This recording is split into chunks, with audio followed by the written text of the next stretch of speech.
Welcome to another episode of Down the Barrel Podcast with Jimmy and Dino. And sometimes Jared.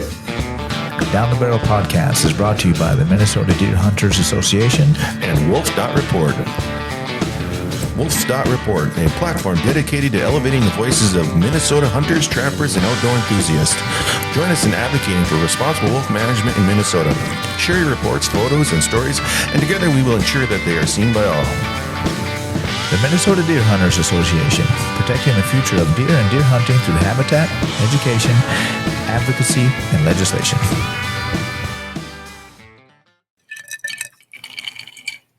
Welcome back. We are here today with Kelly Straka, Director of Fish and Wildlife for the Minnesota Department of Natural Resources.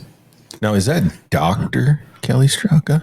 Wow, you're starting off pretty heavy. Yes, actually. I mean, technically it is. Technically it is, Yeah. but then it gets in that weird world of like, well, is it director, doctor, or doctor, director? Right, Or, that's a mouthful. and Kelly is fine. Kelly's fine? Good. Kelly works. I can say Kelly. I can respond. Yeah, that's a lot easier. Yeah, right? A lot of big I words. really struggled to get through that title, so That's You all did right. it. You did That's a why bang-up we job. let you Did say I? it. Yeah. Yeah. But I mean, We'll stick with technically Kelly. you are a doctor of veterinarian. Is that what it is? Veterinary medicine? Yes. Technically, I'm a veterinarian. Right. I hold a doctorate in veterinary medicine, Okay. so well done. Yes. Good. I mean, if we're going to be technical this early in the show. He did I did study right away. Well, my daughter's going for that. So. Oh, is she really? Yeah. Well, we should talk sometime. Well, she's finishing up her biology degree at St. Scholastica right now. Okay. So I'm hoping she dives into the rest of it like she wants to. Well, and I'm not far from St. Scholastica, so that's Yeah. nice. Mhm. Yeah. She's done right now. She lives there. It's her last year. there you go. And we've got a little guest in the studio Yeah, with we us do. today. We do. I was hoping. I don't know if your mics are going to pick that up or It not, might but not. just It for might your not, but listeners' yeah. awareness, there's a little bit of a whine in the background, and it's not Jared, contrary to what you might be thinking. Yeah, it might be. I'm just saying. At times it is. Okay, well, fair, but I do have my one of my dogs with me. So Rye is here in the studio, and she's really liking it in here. Yeah, yeah. Like Digs it. she's made yeah. herself. You guys, I got to tell your listeners, like she's made herself quite at home Oh, already in here. So Yeah. it's pretty great. Beautiful German short-haired pointer. Right. She loves her coyote. Yep. She does. I heard you guys got into some birds today. We did. So we were hunting just a little bit west of Grand Rapids here. That's where we are right now. And we were about 20 minutes or so west of here. And we saw 8 grouse. I thought for sure we were going to see some woodcock. We were in some pretty good woodcock habitat, but we didn't see any. But I don't know if a lot of your listeners are out lately. It's warm. I mean, it's really warm for the dogs. Yep. We still have a lot of leaves on the tree. It's really, really dry. And so it's not exactly your ideal conditions, but we've been carving out time to get out regardless. It's really important. It's my first season hunting with Rye. Like I just got her at the end of last year.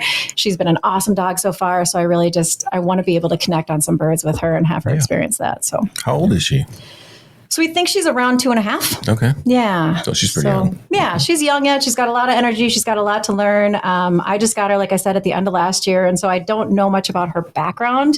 It was a situation where I just got a phone call from a colleague that was like, hey, we've got this dog. No idea of her background really, but she needs a home. So, but she's beautiful. I mean, these guys can testify to it. yeah. She's Oh, a gorgeous she's a good dog. girl. She's an amazing dog. So I'm really happy to have her. Right. We have a couple chihuahuas at my house that I'll trade you. Oh, do you? No, I'm cool. Are you sure? So yeah, I mean nothing against Chihuahuas, but I think I'm everything okay. against No, I Chihuahuas. think I'm fine. We did have a good conversation earlier in the studio about I've got an Anatolian Pyrenees. Oh. Right. And it I love sounds me a like, Pyrenees. Jim, you've got a Great Pyrenees. Yeah. And so, those dogs He's- have my heart too. Oh, so. he stole my heart. He gets me up all night long, and he gets me up. He wakes me up in the middle of the night, not to go outside, to snuggle with him. Oh, buddy. So I get up in the middle of the night, and I lay on the floor with him, and we just kind of hang out for a bit, and I go back to bed. So what I'm hearing is if your listeners ever think that you sound a little off or a little tired, it's because you were snuggling. Exactly. the He woke me up at Pyrenees. 1:00 last night. I got up, we hung out, I went to bed, and then he woke me up again at 5:00 and was like, "That's good enough, Dad. It's time to get up." Yeah, it's So time. I That's did. time. That's enough. That's time. Oh, man. Yeah. Gotta love dogs, but not chihuahuas. Not chihuahuas. No. Never go pheasant hunting and while your wife is going to a pet adoption event. Is that what happened? That's what happened. I came home from a pheasant hunting trip in eastern Colorado, like right on the Nebraska border. I came home and there were 2 Chihuahuas in my living room. That sounds like a nightmare, actually. Yeah, no doubt. Yeah. And one of them hid under the couch and I didn't even see that thing for a week. Probably shaking under there because that's what they do. So, and they're still here. So if any of the listeners are looking for some Chihuahuas. Great hunting dogs. Does your wife listen to this by chance? No. I'm just She's going to listened say, to a couple episodes. Okay. Really? Yeah. Wow, it surprised me. Does it? She hears enough from me. That's true. No, it surprised me that she's listened to 2. Yeah. That's funny. So, Kelly, why don't you tell us a little bit about yourself? You know, where you're from originally, and you know, schooling and whatnot. Sure. Oh, this could be a heck of a story. So I'll see what I can do, you guys. So I consider myself definitely a Minnesota girl. I grew up west of Minneapolis in the western suburbs, right? Grew up single parent family. My mom raised me and my brother. Really good upbringing, but I was never exposed to a lot in the outdoors. Admittedly, I wasn't. And it wasn't until I went to college. I started at UMD. So I started going to school up in Duluth, and I loved that. Studied overseas for a year. I played rugby, and so I went over to Australia. Nice. Was playing rugby over in Australia, and I really got exposed to some wildlife stuff, right? I got like tied up on a wildlife field project looking at platypus physiology. Oh, wow. So, right. And so I was like putting radio transmitters on platypus, and I was living out at this place called Cradle Mountain in Tasmania, Australia, right? Which is like, come on, like this is a dream story. Yeah. But so I was doing some field work out there, and I was like, wait, people do this for a living. Like, right? Like all of a sudden I was like, wildlife biology became this fascinating thing in the intersection of wildlife health and wildlife habitat and wildlife population dynamics. Like I geeked out over it big time. So came back from Australia, finished up my degree in fish and wildlife management down in the cities. So at the University of Minnesota in the cities. And I was one of the last students to graduate from the College of Natural Resources when that was a college. It's changed a few times ever since. But so I got my bachelor's degree, and right away, right after that, I got a position. It was like a joint position with Ducks Unlimited and Minnesota DNR to be like a wildlife lake specialist, working in a shallow lakes program, doing wetland surveys, duck ID, fish surveys, like everything in the wetland habitat world. And I loved it. Yeah. I loved that job. I did that for several years. Ended up leaving because I got an offer over in Hawaii, and I was a biologist for the state of Hawaii. Yeah. So I was stationed, like, it's a funny story too, man. I have so many stories, but I was stationed in this little federal housing building on the eastern side of Mauna Kea, which was an active volcano at the time. Right. And so I was living there by myself. I had no phone, no computer. I had electricity, no running water, but it was like I was there running trap lines. I was trapping mongoose and feral cats to protect the endangered nene goose.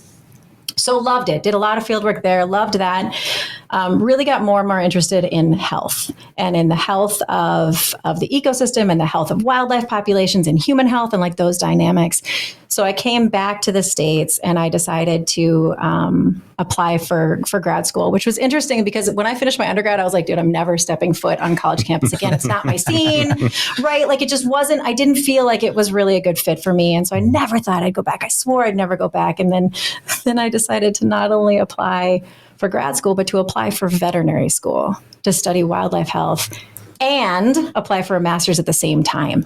So I pursued a master's in epidemiology, like really interested in disease dynamics, especially in ecosystems, like in the natural world. So master's in public health was actually the college that I went to, and my doctorate in veterinary medicine. At the time, and this was at the U of M, at the time they had a program for vet students that you could actually track. It was called interdisciplinary track. So you could pursue something a little different than your usual Chihuahua medicine, right? Nothing against Chihuahuas. Man. I don't want a whole lot of comments on your podcast here, but I was really interested in free ranging wildlife health. I knew I didn't want to go down the zoo med route. I really was interested in wildlife health, wildlife medicine, free ranging health dynamics. Anyway, so that's what I got. I mean, I got my doctorate in interdisciplinary medicine with a focus on free ranging wildlife health and a master's in epidemiology. And like, it was a great training program. I mean, it was awesome. Yeah. Right after that, I got a position. I toyed with the idea of practice for a little while, and it just wasn't for me. Like, I have so much respect for my colleagues in clinical practice, but it just, the thought of being inside all the time was like soul crushing. So I ended up getting a position as the first wildlife veterinarian for the state of Missouri. And I started a wildlife health program there. I did that for several years and then moved up to Michigan and ran their very well-established wildlife health program. And so I oversaw their disease lab, their entire health program until 2021. And that's when I came over here to Minnesota to head up the wildlife section within the Division of Fish and Wildlife. Okay. I've been there for the past 2.5 years, and just this July was appointed to the director position Yeah, that's as, awesome. as head of the division, which is pretty honestly, pretty exciting. Right. Yeah. That's big news, right? Yeah, I mean, right. because it's pretty much everywhere. Was that like a 10-minute intro too? I'm so sorry if it was. Oh, no, we love Yes. 10-minute intros. okay. We do. It means more. we don't have to talk as much. Exactly. Oh, is that, okay, perfect. Good. Yeah. No, that's awesome. Right. I mean, I heard Australia, Hawaii. Right. I mean, Missouri. Missouri. I mean, it's right up there with. And you even said Hawaii, right? Hawaii. Yeah. Hawaii. Yeah, I I heard was that. corrected often. And same thing with Missouri, right? So if any of your listeners are down in Missouri, they're going to be like, "Oh, she can't even say it right." So it's Missouri. Right. I was in Hawaii. Well, unless you're Missouri. from, unless you're from Kansas and it's Missouri, Fair. Missouri. Fair. Yeah. I think that's anywhere but pretty much. Missouri. Yeah. Yeah. But yeah, Hawaii. Yeah. Yeah. Yeah. I remember going to Hawaii and I said all kinds of things wrong and I didn't realize until I got there. Yeah. But they'll tell you. Yep. Yeah. It was a cool experience though. I mean, it really was. And would like be. that was my first chance with, and because truthfully, like my only job was to run trap lines and there was nobody else there. I was working on a national wildlife refuge by myself. Like, do you have any idea how frequently you can check trap lines when you have nothing else to do? Like I put on, I mean, so many miles every day. It was awesome because that was my only responsibility, right? I'm just surprised there's anything there to trap. Yeah, so that's a whole interesting story because of the mongoose. Like the Right. mongoose was intentionally introduced into the island state of Hawaii to control rats. Problem is, you're dealing with two animals with very different natural histories. You got one that's diurnal, active in the day, and one that's nocturnal, that's active in the night. Not exactly your best control method, right? And so these mongoose started obviously taking the old country buffet that is native Hawaiian wildlife and kind of Which is wreaking basically just havoc, birds, which is a isn't it? lot of birds. I Right. mean, and they've got amazing birds, Right. down there. So got to spend some time misnetting birds too and banding birds, and that was incredible. But my primary goal was just to trap the invasive mongoose. You want to know the most abundant bird that I saw when I was in Hawaii? Chickens. Oh, I believe that. Yeah. How are we doing on the goat issue in Hawaii? We have. Oh, I was like, my goat issue. I had goats. So all of a sudden, I was like, do I have an issue? Jared knows about Oh my goat gosh, issues. what do you know that I don't, Jared? No, when you mentioned invasive species, and I'm Yeah. gonna try to get this right, Hawaii. Hawaii. Yeah. I immediately went to goats. Okay. Um, So maybe I was on the Big Island. Okay. The problem we had on the Big Island was feral pigs and actually feral cattle. okay. So there were feral cattle and cattle, feral huh? pigs. And when I was there was a I hope I can get this right. There was a hunting season, I think, on the cattle. Okay. I did not participate, so I was running trap lines like a demon. But there was also an active feral pig eradication program, Yes, and yeah. the pigs, I will say, were all over Hakalau Refuge where I was. Yeah. And they were wreaking havoc Yeah. on the fences and on bird nests. I mean, they were just incredibly destructive. Yeah, to when I the was there, I ecosystem ran there. into a bunch of guys hunting pigs. Hunting pigs? Yeah. Yeah, on the sugarcane fields. Yeah. I was like, what are these guys doing? It's basically Hawaiian rednecks out there. and they had guns, and I'm driving to yeah. go look at this waterfall in a convertible Mustang. I'm cruising down this dirt road, and I run these guys with guns. I'm like, oh, man. And I actually stopped. I'm like, what are you guys doing? And, we're hunting pigs. Oh, yeah. That's cool. Yeah. Yeah.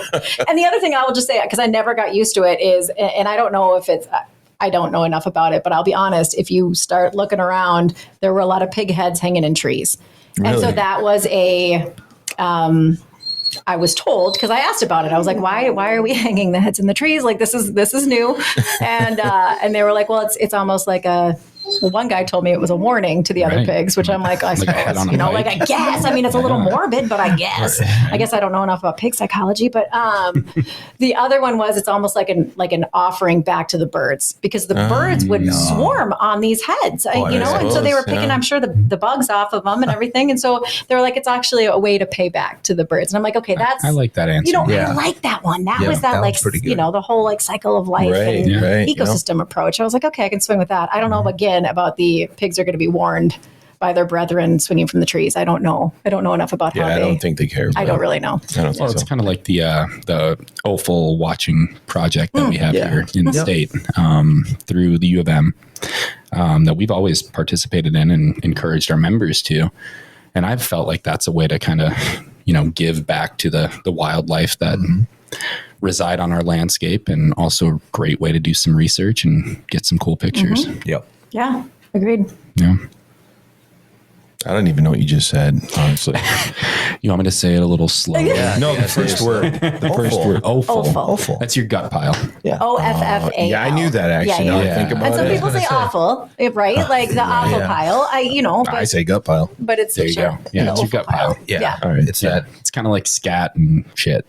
Yeah. Offal is the better way to say guts. That's true. Okay. It's got a Sorry, weird I was name. still trying to figure that out. But yeah, I read something about that the other day, honestly. Yep. Yeah. Yeah. Do you have a link to that or anything on your? We do. It's Okay, on our there it is. website. It once we get to deer season, which we're here now, it typically goes out in our newsletter as well. Awesome. Yeah, it's a Cool great project. project. It goes out in our newsletter. It will be soon. It will be. I have to do one tomorrow, so Well, and we have put an article in Whitetails. In Whitetails as I well. want to say last fall. Yep. Not maybe this, that's where I read it. not this most current one. The last 2023. Yeah, and it's a great project. You know, you can actually contact the project, and they'll send you trail cameras and SD cards and everything Really? to That's so set cool. up. And Yeah. it's a great project. No, I think I read it. Didn't we get a message from somebody the other day We did.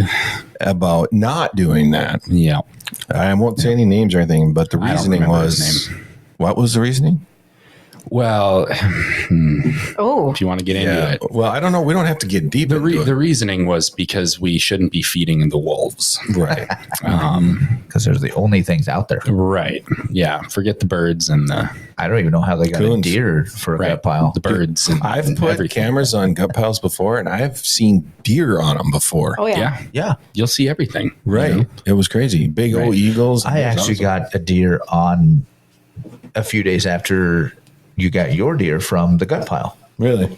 Remember it came right over where the Yeah, gut pile was, and I got it off of that. You know, so I thought that was pretty cool. But anyways, Well, yeah. And I mean, this just kind of a little tangent here, but those of you out there that like to hunt squirrels, I prefer to hunt red squirrels because they mess with my bird feeders. Right. The best way I found to hunt red squirrels is to shoot the first one you see and let it lay there. Yeah. And then the others start coming in and try to eat it. And you can just keep picking them off. It's crazy. It's kind of morbid. But It's more. Yeah. It's true. Yeah. Yeah, 100%. Yeah, crazy. yeah. Yeah. They'll stick Crazy. around. They'll come in. It's almost like a calling card. Right? Right. Maybe that was the pig technique. Maybe that was the tactic behind the pig head. yeah, Maybe it was actually a way to right? shoot more. I'd They just almost didn't want to believe tell me that. that. I'd That almost I could believe see. I like it. it's all come around. There you Yeah. go. Full circle. Yep, See? exactly. Cannibalism. It's the way to get rid of invasive species. So just so your listeners know, Right. the reason I'm here is because I was told that this would be a podcast on cannibalism. So I was like, well, that's a first. we like to You know? cover that. Okay. I mean, yeah. I mean, you This did could work be- in Hawaii for a I while. did work. That's fair. Yeah. Well, I did, and part of the bio that I left out too a little bit. When I was in vet school, I actually spent some time as a volunteer veterinarian over in Morocco. Right. So my only trip to Africa, I was working in Morocco. And like that was a really crazy experience too, because it was outside the town of Fez. And some people know Fez because it's just got this incredible like indoor or outdoor market. Like it's a very cool place. But it also is not exactly a safe place, and especially not for Right. women. And so the clinic I was working at was amazing, and it was a sanctuary really. And so people could get their equids, their horses, donkeys, and mules treated for free. And so it was a great place, unbelievable staff there, but it was surrounded by this like 10-foot high by 3-foot wide concrete wall for safety. Wow. And inside the grounds was beautiful, but you're like surrounded by this wall, and it was scary, right? It was like the suffocating. And so why I'm making this connection with the cannibalism comment, I'm not quite sure, truthfully. I was wondering. But I know I was trying to tie it back, and I think I lost it. But it really was like this just again, it's like a little bit of a gory reality, right? Where it's just like I was in this beautiful place. Sketchy. Yeah, beautiful place. But at the same point in time, like there's a guard walking around the top of the wall every night. And it's like, that's sketchy. So how long were you in Morocco? Oh, geez. I want to say that was probably about 4 or 5 months. Okay. Yeah. So not too So long. it wasn't too long. It really wasn't. It was a really good experience. And that was, you were there that. working on, I love the word equids. Equids, yes, Right. equids. So equine medicine. Oh, yeah. So your horses, your donkeys, your mules, and I had a really soft spot for donkeys at the time. So I was getting a lot of the donkeys that were coming in that were used heavily because cars weren't allowed in Fez. The roads weren't wide enough, and so people relied on primarily donkeys, to a lesser extent mules, but for transport of their goods. Wow. So we saw a lot of trauma and stuff like that just for those animals, but. It was incredible. I mean, it was, when you learn, to me, it's almost like sportsman's medicine. I don't know how else to frame it right now, but it's like, it's amazing what you can do in the field Right. when you're kind of like in a emergency, pinch. yeah. Like, what can I do with this roll of duct tape and a chapstick? Like it's amazing what we can do. And it was the same way at that clinic because, it didn't have a lot of funding and it's like we had limited supplies. And it's amazing what you can do with a roll of duct tape and a ceiling fan. I'll just say, like, you can make splints for animals out of ceiling fan blades. And like, we learned how to out of necessity, you just learn different ways of doing things. And I loved that. Good. Kelly Straka, veterinary MacGyver. That's Yeah, exactly. That would totally be a show on Discovery Channel. yeah, right. Right. Absolutely. Oh.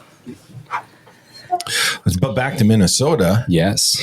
Minnesota. Did I say it right? Minnesota. I think you have to say it that way. I'm from here and I can't say it. Dude, I definitely say it that way. Minnesota. I was thinking about the other night. It's like, yeah, I say it that way. Do you just drag out the O, or do you do the T, or do you do the T? D. You do a soda? Minnesota. I mean, you do the T you too. do Minnesota. I do. Or are you just doing it because we're all staring at you right now? I know you guys are making me feel a little uncomfortable. Minnesota. I mean, you're all from Minnesota too, so should I? Well, except for you. Not. Yeah. Do you know where you're from? Yeah, Southern Kansas. Oh, that's right. We already talked about this. Okay. Yeah. His mom. But I went to school in Wyoming with some people from Minnesota, and this one gal that went to school with, we called her the Big O because she really drug out the O. She was actually from Grand Marais. Okay. So was this before or after Fargo came out? Right. Well, let's see. That would have been back in 2001, somewhere right around there. So I don't remember. But I know it got really big then because everyone's like, oh, Minnesotans always talk. It's like, yeah, it's pretty funny. Right. Minnesota. Yeah, I have friends from Missouri that make fun of me every time. Boat, bag, all those ones. They always, every time I say one of those words, they have to repeat it. Yeah. Yep. Mm-hmm. Oh, yeah. I'm like, well, you sound dumb too. Ignorant. Yeah. Well, go for it, Jared. Well, yeah, bringing it back to Minnesota. Oh, yeah. In your new role, like what's going on right now? Yeah, what do you work on every day? Yeah. Oh, geez. So this is kind of the great thing about my job right now is that I'm definitely in the transition, right? Like new to this role. So really trying to get a better understanding of how the division fits in the department. Our leadership at the department level is very strongly working towards more and more coordination between our divisions. And so I spend a lot of time with the other division directors. So like the, director of forestry, the director of enforcement, the director of ecological and water resources, all of these other divisions, we spend quite a bit of time together and really talking about some of the challenges that we have within our own divisions and how we can better coordinate in this sort of, I'm not a big fan of buzzwords, and yet sometimes they just work, but like that interdisciplinary approach to managing natural resources. So there's certainly some of that. Within the Division of Fish and Wildlife, there's just so many things happening at any one given time. And this is kind of one of those things where I wish we did a better job, A, of telling our story, and B, really letting people know, like, at the scales that we operate at. Right. Because I feel like sometimes there's just this big umbrella that gets cast over the department, right? Yep. And the reality is that I've got, like, incredible people working in the field all over this state. And they're embedded in their local communities, and they're going to the events, and they're talking to the local residents around that area. And it's like, we do so much good work at a huge statewide scale. And I think sometimes that's overshadowed. And I'll just say that I just don't think we've done the best job of telling the story of what our staff do in the field all the time. And so I'm trying to actively push us in that direction because they deserve not only the credit, but like there needs to be better recognition of all of the work that we're doing for natural resources in the state. Right. And and so I think that's just something I'm really sensitive to. And that's not at all to downplay the importance of the statewide stuff by any means. But man, like at a local scale, like what we're doing for habitat, what we're doing with the new Dollars for Get Out More campaign. I don't know if you guys have talked about that all, but we got quite a lot of money from the legislature last year as part of this Get Out More effort. And we're putting those dollars in the ground. And like I just got word this week that we just connected 13 miles of stream passage up on the North Shore, through a new project. And so that story is going to be coming out, but these things are happening all the time. And I'm like, we need to talk about it. Right. And especially when it improves things for the wildlife or the fish, and when it improves anything for the sportsmen and women, and so I get really excited about it, and I'm hoping I can do a better job in that arena. Well, I'm very glad you brought that up because that is I've been pretty critical of that in the past with the DNR. Okay, and fair. just with how much misinformation is out there, and I feel like the DNR, that's an important role for them to play, right? Is to tell that story, to get the right information out there. But then at the same time, I looked internally a little bit and realized we have the same problem. Yeah. Correct. And that's 100% why we created Jim's role and hired him on. It's like, that's his job description. Line 1 says, tell MDHA's story, celebrate our successes. The mastermind. There it is. The master teller. I mean, the example I always give is last year alone, MDHA through CPL grants with the DNR perfect. created 650 acres of brand new public land. And we didn't tell a damn person about it. No. I guarantee, I will shamefully, I don't know. I will say, embarrassingly, how about that? Because I can't find the right word to use. I didn't know that, Jared. Right. Like I didn't know that in my role. And if I don't know that, and I now, technically the CPL program is in the Division of Fish and Wildlife, so kind of in my scope, right? I didn't know that. And like, that's the kind of stuff that matters, and these guys know this. And I can't even remember if we said this during this podcast or just right before, but like Ryan and I were out on our, on our areas hunting today. And like, those are the things that we don't do the best job telling about. So I think the key to that is telling individual stories, right? From I shouldn't say lower, but from the personal perspective. Especially you look at things from up here, looking down, and the people on the ground are the ones that really know the best, the true story. 100%. And you got to get them involved to tell some of that story, because 100%. That's how the general public generally relates. Yeah. Yep. And I would say that's how you have to at least start. Right. There. Well, and even the statement I just gave, 650 acres last year. Right. Did I tell you where that acreage is? No. So that's where Big Fork was a big part of it. Mm-hmm. But that's where I need to do that better job of the local scale. Right. And to date, I typically do that in the form of chapter or regional meetings or banquets. Right. I have Kim Washburn, our grants coordinator, print off a report for me of everything we've done within or around that community. Right. And that's where I give that report. But still, like, what impact does that have other than to the 300 to 400 people in the room? You know? Right. So yeah, but I think I'll just say that I think that's a really important thing for you in your role to recognize, as it is for me in my role to recognize, because it's almost too easy to not pay attention to that important fact of what's happening at those local scales and what's really impacting people's lives, and that's, man, that's what's important to those people. So important. Yeah. And I just feel like we've got people across the state that are pouring their heart out for whether it's part of this project you're talking about or something, but like they're doing such great work. Yeah. And we just don't let them have the spotlight enough. I actually got I won't say the name, but there was a particular media personality here in the state that gave me a hard time not too long ago, because he was like, I've never been able to find really an interview with you, and like every time I've called you, you've pushed me off, and I'm using air quotes for your listeners. You've pushed me off on like some of your staff. And I said, that's for good reason, because if you want to find out about the deer season, if you want to find out about what to expect for the turkey season, if you want, like, you should talk to the people that are experts there, like that have, and they deserve to be able to share their knowledge and expertise and like get credit for it. Because otherwise it's like, I mean, that's what they do and it's what they pour their heart out for. So I think Minnesotans and the broader public should be able to hear from them. Yep, and then certainly understanding truthfully part of my role, and Jared, I'm sure you feel the same way. Like if things don't go great, if there's criticism, if there's pushback, if there's, the DNR is doing everything wrong and do not resuscitate and every other joke in the world, that can come to me, right? Like that's my role. Yep. Right. But don't put it out on the staff. It's not like they're working their tails off and they're the experts. I say that all the time. Like they deserve the credit for the good stuff. I agree. Okay, and but also, I'm feeling here to say but. There was a but coming. I knew this because Jared put his hand up, and I was like, okay, and go for it. It's Dean's fault. Oh, that's kind of what the point I was trying to make. And I am totally okay with that. I mean, you are kind of, well, maybe not anymore, but you were an illegal. A what? An illegal Minnesota. I just want to make sure.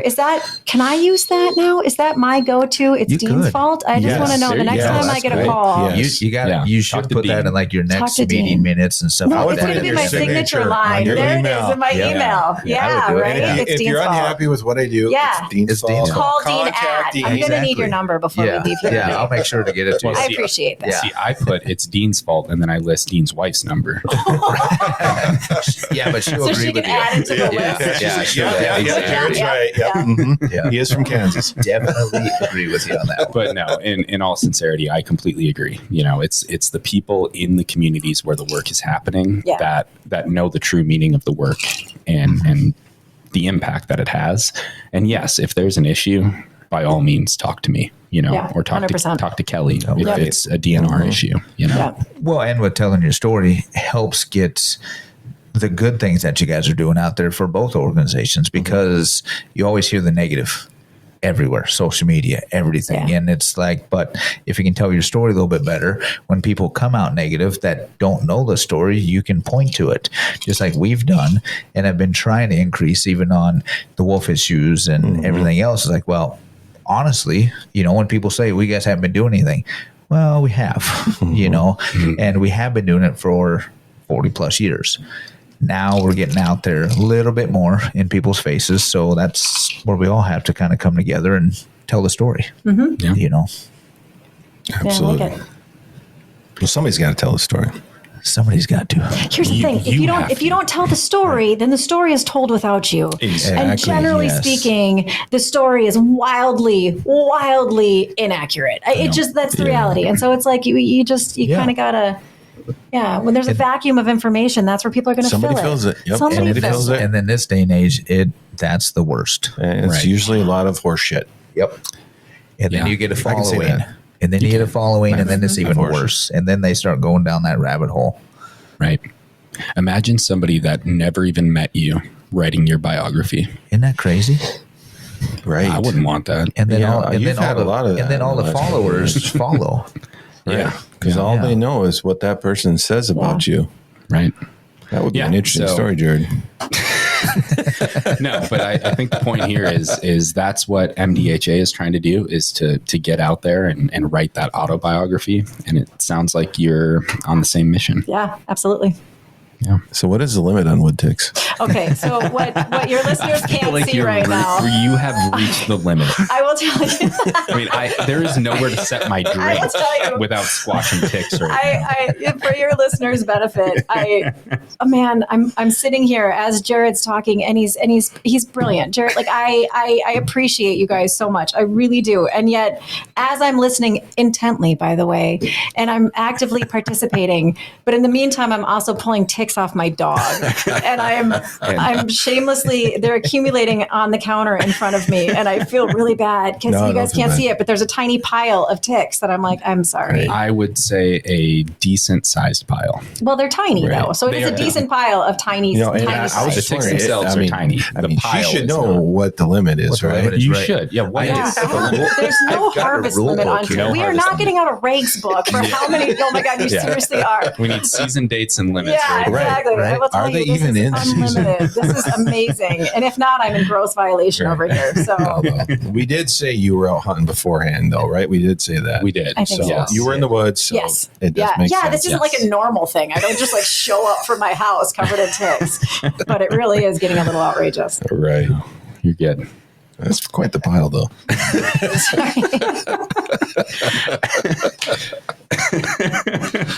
So as we said, you're a hunter. You were hunting grouse before this. Yes. And you said before that you grew up kind of hunting pheasant. So that was your first. No, yeah. hunting. So this is actually Yeah. this was a conversation I think we had before we were rolling here. And so I started if we kind of go back a little bit to when I was talking about right after I got my bachelor's degree and I was working in the Shallow Lakes program with Minnesota DNR and Ducks Unlimited. My boss at the time was brilliant. I mean, I'm sure he still is, but he's an amazing man. And he had a golden retriever by the name of Boomer.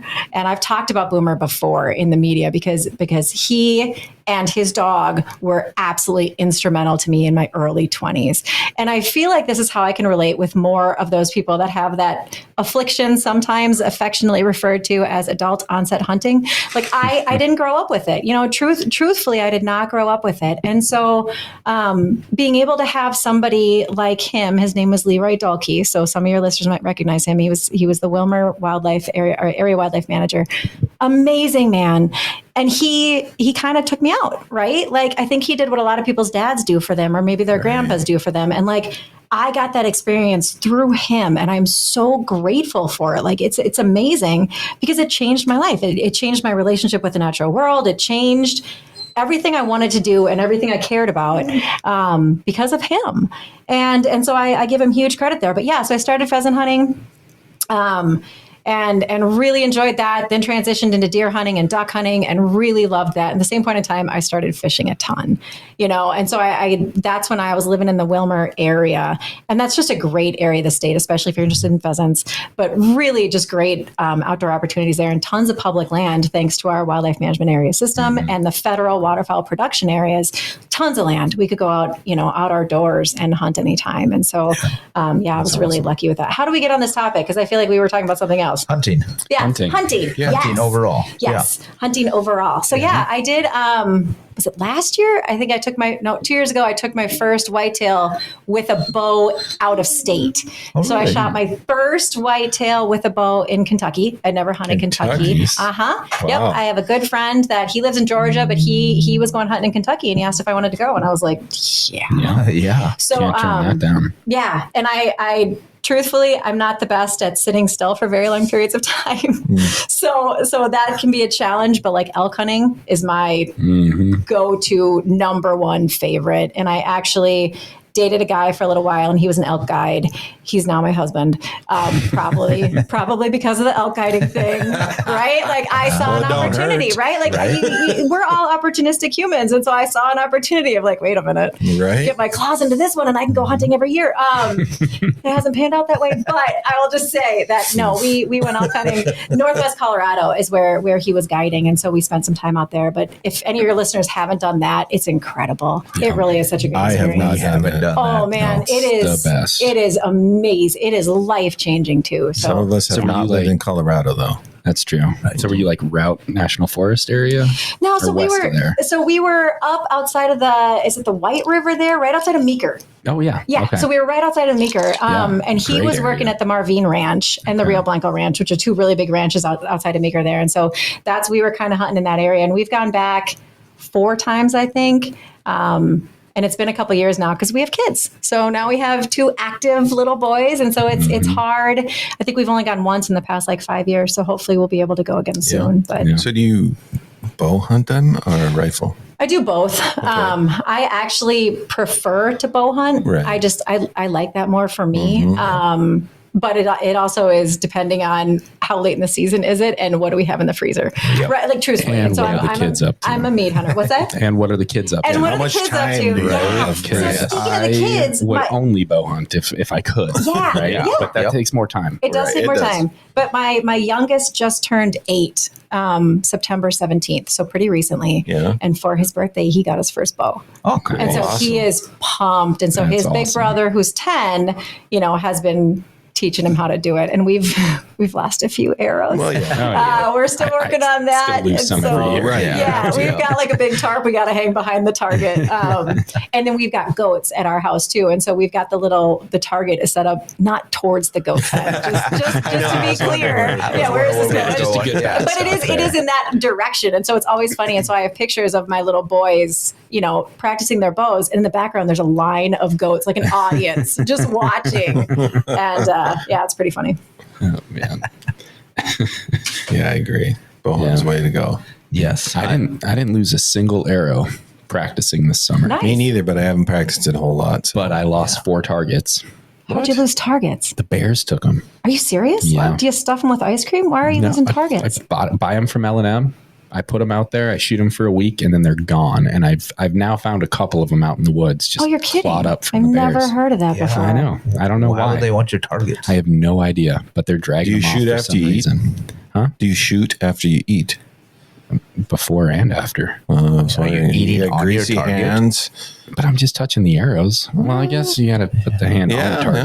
I don't know. I'd be leaving Yeah, a but little I can't grease on see. there. I can't see Just Jared drug off into eating. the Like woods. how much of a yeah. disaster do you think I'm he is when guessing he's it's eating? bad, right? There's I'm guessing just it's food bad, everywhere. He's just got grease all Just a over his Big Mac hands. in Yeah, one you're just hand, like rolling in bow it. in the Yeah, other. not Rubbing on his pants, rubbing on his target. Big Mac in a bowl. Yeah, Although, it's your daily. Yeah, but no, I lost quite a few targets. I've never this heard of year. such thing. I've never heard of that either. They were, Truthfully, drug off into the That's woods crazy. and clawed up. Wow. Yeah. Maybe you should try buying a different kind of target. I don't know.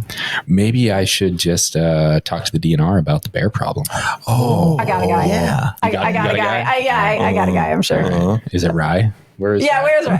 Don't say her name. She's actually laying down now. No, she's just Yeah. chilling behind Dino. Yeah. I'm hanging out with her. Yeah. Yeah. But no, the bears were bad at my place this The year. bears were, they were abundant this year. Yeah, I mean, destroyed my bird feeders, which you can't blame them for that. Yeah, fair. Right. That's what they do. Right. Got into the trash cans again. What they do. Right. But yeah, they broke into they my were screened-in abundant. porch Yeah. 3 times. Yeah. Where do you live, Jared? I'm 20 miles north of here. Okay. Northeast. Yeah. Of here. Okay. Fair. Yeah. We bought our first house up in Cotton, just east of Cotton, Minnesota. If you know where that is, up off Highway 53, going up towards Virginia. And Yep. and the bear, we had moose up there. Like I remember seeing a lot of moose when we were up there. But the bears would be brutal with the bird feeders too. And I wouldn't even I would stop filling the feeders, and it was almost like out of vengeance. They would come and just tear the feeders, and they'd be empty. Yep. But they were just like, "We're so mad about the fact that you're not filling them. We're going to tear them down Right, anyway." So- right. Yep. Right. I had that happen at my place. That's pretty much what happened this year. Yep. Yeah, we seen more bears this year on trail cam and in our field too that we've never seen before. Yeah. There seem to be rather abundant. Yes. Well, I'll have to show you some footage, Kelly, of 2 bear cubs wrestling in front of my trail cam this year. Oh yeah. We can maybe put it on the We could. Facebook or Yeah, we something. can share it. Yeah. People are Yeah, interested. pretty cool. Be good to see. It's like 45 minutes of them just playing. Just a free for all. Right. Just It's putting so on a fun to show. watch that kind of stuff, though. I mean, truthfully, that's fun to watch. Yeah. Yeah, they're like, this guy puts out some sweet play toys. Well, they weren't even anywhere near that stuff. Well, you know it was them though. Oh, yeah. Totally For sure. We had speaking of play toys, we had a situation in Missouri where there were some elk that were reintroduced into southern Missouri from Kentucky, right? And this was a project that I was part of when I was working down there. So the elk were reintroduced, and they're in a new landscape, and I just will never forget. There was one landowner reached out to us and was like, "This is actually really entertaining to watch." And it was a young bull, and he was playing with a swing set, in like rural Ozarks of Missouri. And it's like this old swing set, old metal swing set. And this elk was, for like hours every day, he would come and just swing with his antlers and just like smash the swing around and play. And then he would jump, and then he'd jump back, and he'd like pretend to fight it. And it was like he was having the best time with this swing set, and the homeowner was like, he has more fun with it than my kids do. My kids don't even use it. And so then I just think about like watching that, and then like watching bear cubs wrestle. Yeah, Right, they're for funny. sure. Yeah, it's a good time. Absolutely. Well, what do you think? Should we jump into the least controversial topic of the night. What is No, the least here we go. What is controversial it? topic? Oh, just this little thing we call gray wolves. Oh, this little thing? Yeah, the little thing. Nobody has opinions on Well, it. Everyone agrees. Not a whole lot of opinions this summer, but it's going to pick up here. Yeah, it'll definitely. It's starting It's starting to pick up. Yep. Starting Yeah. to start. Yeah. Yep. It was pretty quiet for me. I don't know what you guys heard, but it was pretty quiet for me over the last winter. When the winter was so mild, I didn't get a lot of calls at all Yeah. about wolves or concerns. It's been quieter on my front, certainly than it was the winter before. So I'm not sure where you guys are at on that, but Probably the same, really. Yeah. I mean, most of our issues were pre-winter, Right. early winter. I wouldn't even say issues. Most of the reports and Well, most of what our we were hearing. yeah. Yeah. But anyways, wolves are as you know, a very contentious issue in the state. A lot of stakeholders involved, between cattle ranchers and hunters and farmers, and a lot of different opinions on what to do about the wolves. sure. And about what the state of Minnesota and specifically your agency, the DNR, should be doing about wolves. Sure. And I've always been, labeled as a cheerleader of the DNR Yes. because Have you really? Oh, Yeah. gosh. Oh, yes. because I've We should get him pom-poms. I really think we do. I think we said we were going to do that. there's been talk. a lot of talk about sending me pom-poms. But no, I've been very vocal about the fact that the DNR can't do anything about a wolf hunt right now. It's a federal issue. I've talked to many people from the DNR that would love to see active wolf management in the state of Minnesota. But it's not up to you all right now. And so I don't know if there's anything you want to contribute to that conversation. There's not much. I think the latest thing on the federal level is there was a federal filing, right, in the courts. And that's where it's at. So the federal filing in the courts, we got a phone call from the Fish and Wildlife Service about that. Just, Whoa. hey, there's this federal filing, just wanted you to be aware. And so I think certainly at my level and above, we're in communication with Fish and Wildlife Service. We really are. Like we have good working relationships at multiple levels. They understand where we are on it. We've got Minnesota's wolf plan that was updated. And so that's certainly, I think that process happened before I was in the state. But my understanding and everything I've seen and everything that I've even been told from external stakeholders is that it was a really good process. It was a 2.5-year process, very open, very transparent, tons of public input opportunities, formation of advisory committees and the technical expert teams. Right. So, so you get the science, the hard science in there too. And so it's just, the process was good. I will say that both the commissioner and I have spoken to schools about the wolf plan, about wolf management in the state. We talk positively about the hunts that we had from 2011 to 13. I think those were the 3 years that we did have a wolf hunt.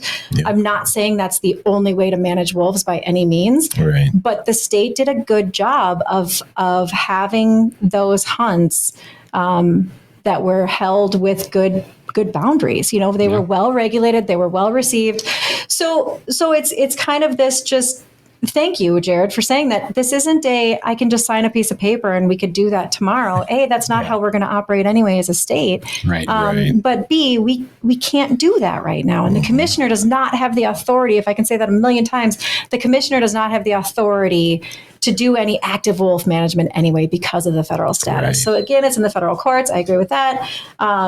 And in the meantime, it's, that plan, if anybody hasn't seen it, it lays out what would have to happen to go down the road of a wolf hunt if the state decided to do so. If we as Minnesotans decide that's what's needed, here's the process to get us there. And so it's just kind of this, I don't know. And I think this almost comes full circle to something we said earlier in this recording about when there isn't good information out there, there's that vacuum and people tend to fill it. And that's what I see happened. Absolutely. In maybe like 21, 22. It was when I had first come here and there was a vacuum and people filled it. And man, just the stuff that it was filled with was shocking to me, where I was like, come on, like, I don't know, but if people want to, give you pom-poms, and they're going to give me horns. So, it's like I'm the demon and I'm single-handedly trying to ruin, the natural resources of the state. And it's just, it's hard. I mean, it's hard to take that. And especially when you're really trying to do what's right by the wildlife of the state. It's hard. Yeah. Well, it's just a shame because the folks at the DNR that have their roles for even species specific. We've got Kelsey Lashar, that's the new elk. Yep. Statewide elk biologist. Statewide elk biologist. Yep. Thank you.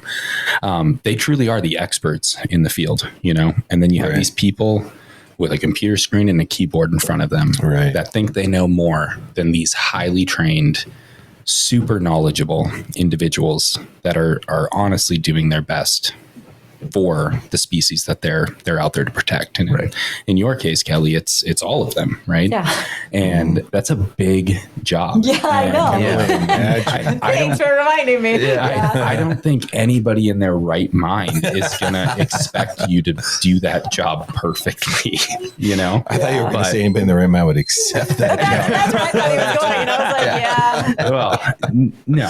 I mean, I think, honestly, when I heard that you were taking over in that position, my first thought was, I haven't been here long. I haven't met everyone within the DNR, but that would have been my pick. Really? Are you just saying that because I'm right here? No. Aww. No, like that. Thanks, honestly. Sharon. No, I appreciate that. No, that's huge. That's huge. I mean, that's huge. And like I think I said, like I was appointed to this position. I did not see it coming. I really didn't. And I was so honored and excited and yeah, it's daunting. I mean, it's a big responsibility and I don't want to let anybody down, but man, I was like, I got the energy for it, at least right now in my life, like I got it. I don't know how long I'm going to have it for, but there's just, we are heading in such a good direction. And we're building so much. I'll just really quick, my first 2 years in the position as head of wildlife, I hit hiring hard. We had a lot of holes in the section of wildlife. And that's true in the division as well, which is bigger, right? So the division is the division of fish and wildlife. So when I talk about wildlife, it's just kind of one section in the division. And I hit hiring really hard when I was heading up that section because we had so many holes. And so it's like, you work so hard to rebuild teams and get people working together and bring new people on without losing institutional knowledge. And that's such an exciting dynamic thing. That then when it's, you just hear you're doing everything wrong from the outside, or it's just like, man, it's like we're trying, but I wholeheartedly believe in the direction the division is going in both the sections of fish and wildlife. And I just want to continue on that path as long as I possibly can until I keel over. So we'll see. And I'm not saying I'm going to be here like until I'm 80. I have no idea when I'm going to keel over, but it's going to, but no, it is. I mean, it's a heavy lift and it's a big responsibility. And I'm just really honored to be here. Yeah. Well, by no means am I going to agree with everything you guys do. That's but all right. I think you've got great people around you. Yeah, I do. And you've got my support. Yeah, for sure. I'm fine saying that on the record. On the record. Send me, you want my address for where to send the pom-poms? Right. Sweet pea. That's office. Yeah, Sweet Central Square Mall, Grand Rapids, Minnesota. Attention, Sweet Pea. I really just thought that was his new nickname. I thought you legitimately were calling him Sweet Pea, and I was like, this is a new one. No, we are in Sweet Dude, Yes. I got it. Yes. Yep. Yeah. I was going to say this podcast just took a turn. I was like, Sweet Pea, like sweet pom-poms? I was like, I don't know where we're going here, Sweet guys. pea. Oh. Thanks, Sugar Butt. No Okay, all problem. right. And we've But anyway, we were speaking of species. I mean, yes. you're kind of responsible for all of them. There's only a couple.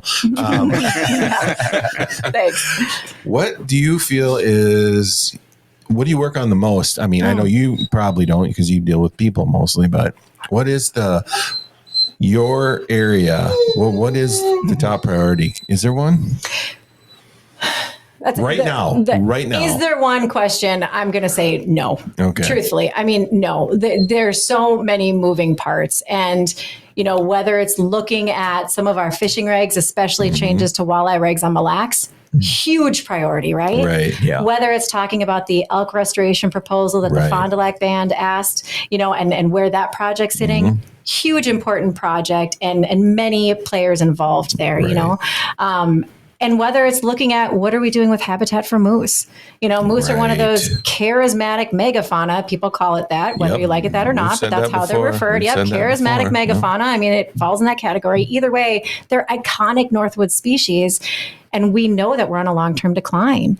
And so what can we do for better moose management? I agree. And how does that relate with deer population management, right? Deer in northern Minnesota. And then, of course, once you start talking about that, what are the dynamics between white-tailed deer and wolves? And what do we know and what do we still need to learn? And so when it's like, what's that one thing? I'm like, man, I would love to be like, oh, here's the one thing, but I don't have one. You know, and truthfully, it's almost like maybe that's better. Maybe I'm like a pointer puppy where it's like I want to do 1,000 things at a time.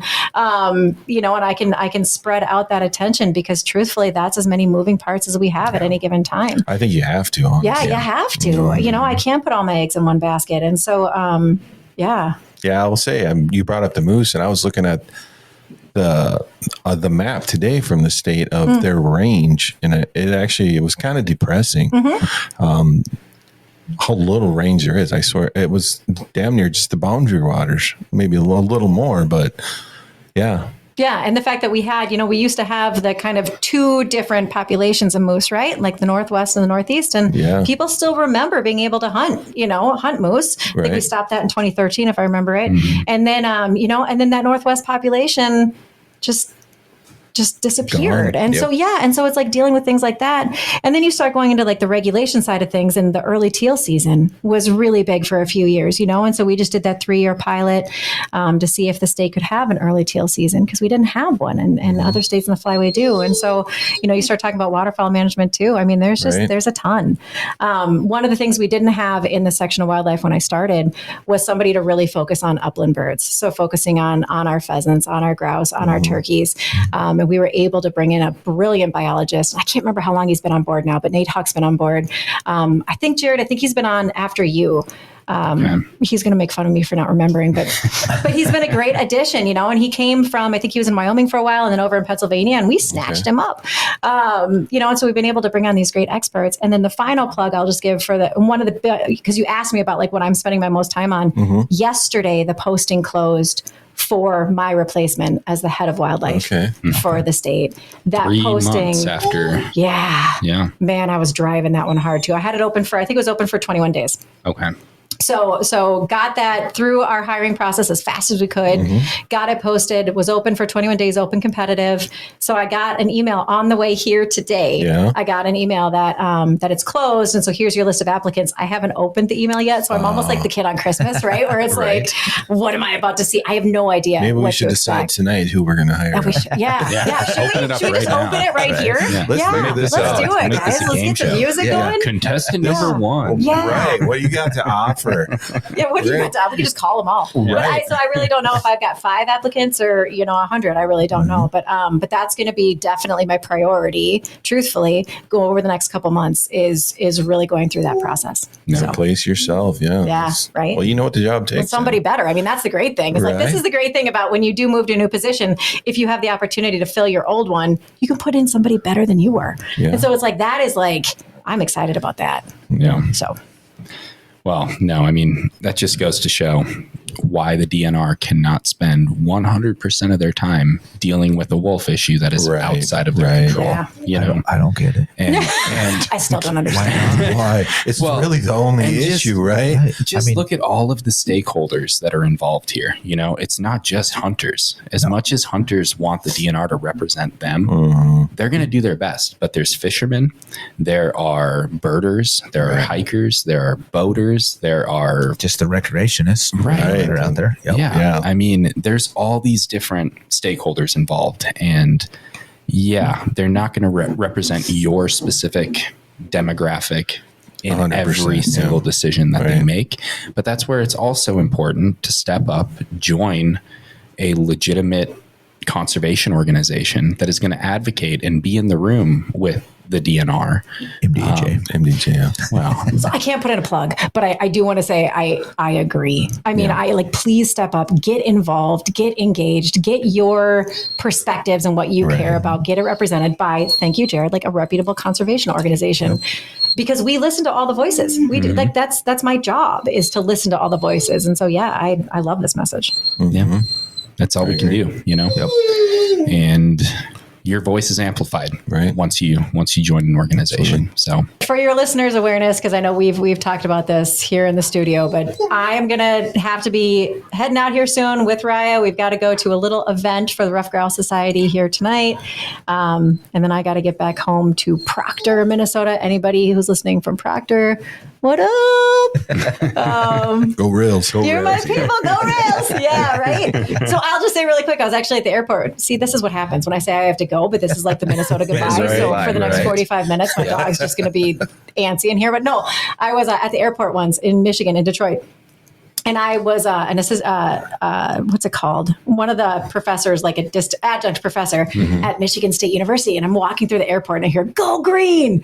And I literally am like, go white. Like it's ingrained in you after a little while. Yep. So, and I did not attend Michigan State University. I want to be clear there, but I was an adjunct professor there for a little while. And it's a good institution too. But okay, I got down this road because I was telling these guys at break that I'm going to have to hit the road here soon with Raya. But there was one message I wanted to share.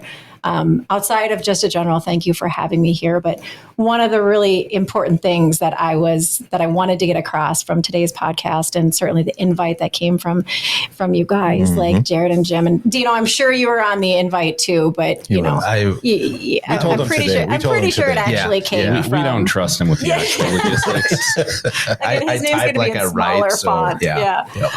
No, but I mean the thing I really wanted to get out and just for your listeners to know is that I think on behalf of the DNR and certainly the division of which I'm in charge, I'm really grateful to have you in the conservation community here in Minnesota. And I think the work that you guys do is incredible. And Jared talked a little bit about some of the recent projects over the last year with 650 acres of land that was worked on. And I think it's just, there's these partnerships that's happening behind the scenes. And I don't think, again, that we always do the best job of telling the story.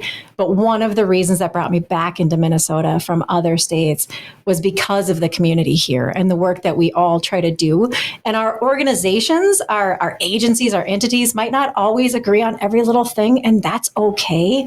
But we're honestly, we're going to be better when we can try to align everywhere we can and move conservation forward. And so I just wanted to put out there for the listeners, I am extremely honored to be here today. I'm really happy you guys gave me the invitation, and I'd be more than happy to come back if you'd have me, or certainly to pull in any of our subject matter experts or other representatives of the DNR. Like I'm pumped for this opportunity. Yeah, you're welcome back anytime. Yeah, anytime. Next time, if you're going to be hunting before you show up, We have to. we would appreciate An it. invite. Right. You would want more than just the pile of ticks and dog Yeah, food the before? ticks are cool. I mean, That's cool. It'd be cool if we had our own ticks. fair. Okay, fair. Next time I will give you your own limit of ticks. I can do that for you. Yes. But no, Kelly, thank you so much for being here. Absolutely. And I would echo the same sentiment. We're all working to the same end goal. Sometimes we have different ideas of how to get there, but I'm sure some poet once said, I can't think of his name, all rivers reach the sea, or however that line goes. Yep. Did you just make that up? That was like really beautiful. I did. that was Maybe great. you're a poet. I think it's actually a song lyric. I just can't place the Like artist, Poison or something?